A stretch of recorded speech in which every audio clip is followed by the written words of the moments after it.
எத்தனை வரீங்க? நான் சொல்லுவேன் என்ன இருக்கு இங்க வந்து நாங்க திருப்பி நான் லேபிள் கட்டணும் அப்படியே இங்க வந்து நாங்க வந்து வேலைக்கு போயிட்டு வந்து சரக்கு தேங்காய் வெட்ட போறீங்க. நாங்க வந்து பார்த்தா இதுக்குள்ள ஒரு பூச்சி சித்து கிடக்கு. சரிங்களா? கேட்டா இவங்க என்ன சொல்றாங்க, எங்களுக்கு என்ன தெரியும், நாங்க என்ன செய்யுது, நீங்க அங்க கேளுங்கன்றாங்க. நாங்க யார்கிட்ட போய் சொல்றோம்? இங்கதானே கேட்க முடியும். எங்களுக்கு ஒன்றும் பிரச்சனை இல்லை. வயசானவங்க இருட்டு டயத்துல பகல் டயத்துல வர யாரோ ஒரு ஆள் குடிச்சாங்க என்ன செய்வாங்க? கேட்டா இவங்க கொஞ்சம் தேவையில்லாம பேசுறாங்க. என்ன செஞ்சுக்கலாம் நீங்களே சொல்லுங்க. பெரிய யாரா இருந்தாலும் வர சொல்லுங்க.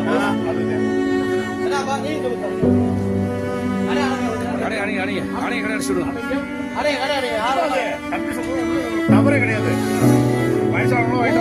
யாருனாச்சும் இப்படி குடிச்சுட்டா, ஏன்னா நீங்க இங்கேயும் பொறுப்புல அங்கேயும் இருக்குல்ல, யாருனாச்சும் ஒரு ஆள் எனக்கு காரணம் சொல்லுங்க. ஊர் பேர் சொல்லுங்க. மாவட்டம் போடி